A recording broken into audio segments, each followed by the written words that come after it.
I'm Mr. Mega Man fan, and if you like the PC Engine files on this channel, please like, comment, and subscribe. It helps out greatly. I picked up Gaia no Monshou from one of my favorite sellers on eBay, Japan for You, for about $2.25, with absolutely no knowledge of what it would be like. I just bought it because it was a cheap Hue card, and increasingly those are hard to find. Used to be able to get cheap PC Engine games for $1 back in the day, but as with everything during the global crisis, the prices have gone up. But I think Gaia no Monshou was a worthwhile investment. As you can see, the text is mostly in Japanese with a little smattering of English here and there, but the explanation from the PC Engine Software Bible covers it pretty well. Fantasy turn-based strategy battle game with various maps to choose from. And if it looks like any other tactical game that you've played in the past, you're probably on the money here, because what you do is take turns moving your various army characters around the grid, and they can attack anybody adjacent to the grid that they're on, or if they have range, they can attack from further away. But it's the same thing that you would know from games like Fire Emblem, Final Fantasy Tactics, etc., and so on.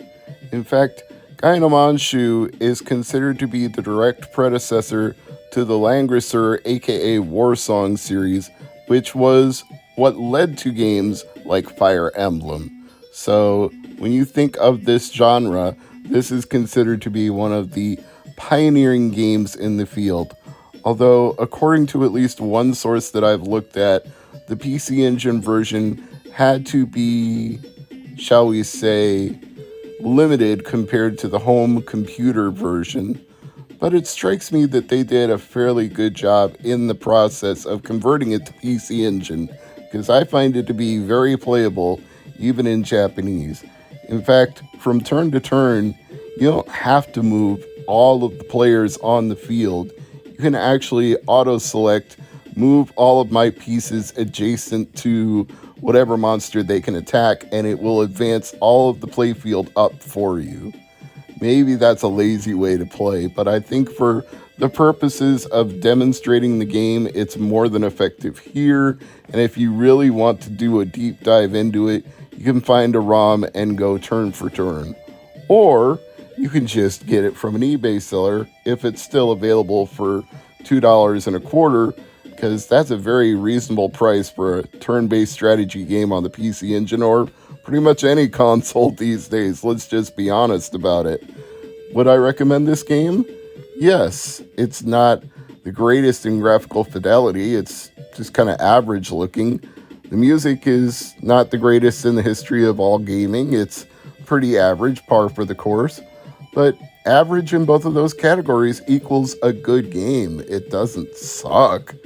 It's at least fun enough to play that even without knowing Japanese, I actually got invested into playing Gaia no Monshou. And I'm sure that if I use the Hue card dumper on the Super HD Pro System 3 and then apply an English language patch, which I know Ryan is already looking for on romhacking.net, then maybe I could get even further than I did just muddling my way through it as an English reader with Japanese text in the game, because I could do pretty well without it. So with a patch, I'm sure I could do even better. I think this game is probably one that would have been a suitable candidate for conversion, localizing it from Japanese to English, considering the limited number of TurboGrafx 16 games that came out in North America, and anything that could have beefed up the library would have been an improvement and would have sold to that console established base that was there and desperate for games. Then yeah, Gaia no Monshou would have been a great choice. It translates to crest or emblem of Gaia. And that's all you would have needed to do, is put Emblem of Gaia on the cover and say, the army of light has to repel the evil overlord Bowser and his monsters. The player must build their army spending points earned in battle to acquire new units before the next battle, in order to maximize your chance of victory.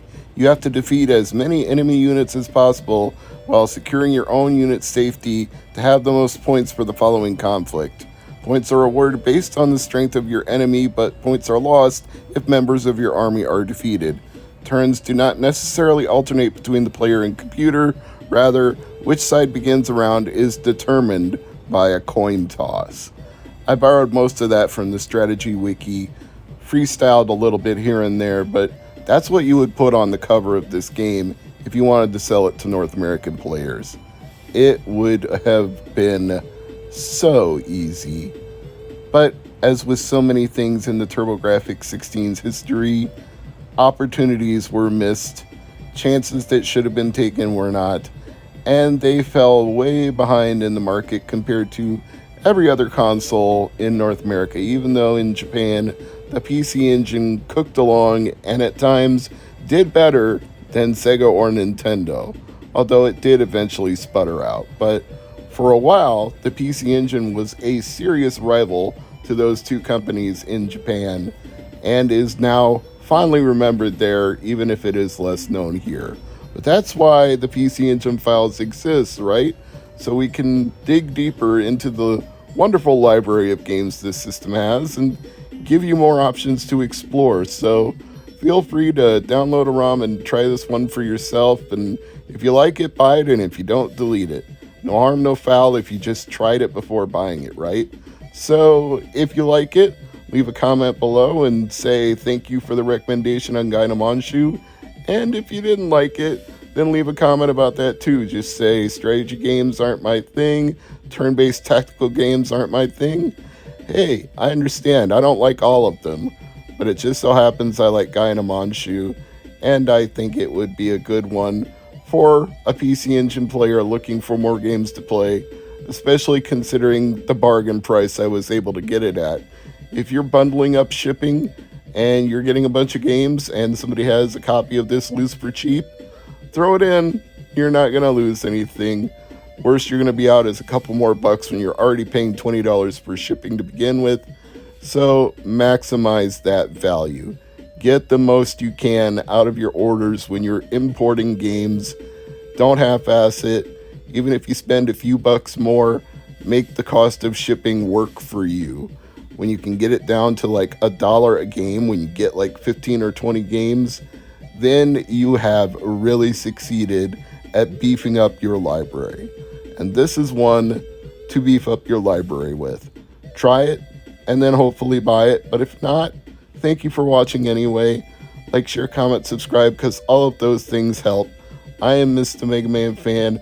The PC Engine Files comes to you each and every Tuesday, 8 p.m. Eastern, 7 Central, or thereabouts. You can watch it on demand anytime you want. You don't have to be here when new episodes go live, but if you want to be here when they go live, that is usually when they do. That's usually when all of the new content goes live on Mr. Mega Man Fan. The Retro Hunting Adventures on Mondays, PC Engine Files on Tuesdays, Homebrew Review or Miscellaneous on Wednesday, Genesis Does on Thursday, and more miscellaneous content on Friday, Saturday, and Sunday. Anything that is interesting or cutting room floor footage that has not been seen before. There's always something new. There's new content each and every day on Mr. Mega Man Fan. 7 days a week, 365 days a year. So if you stick with me, you'll find lots more to watch and enjoy. Thanks for your support. Thanks for being here. I'll see you next time.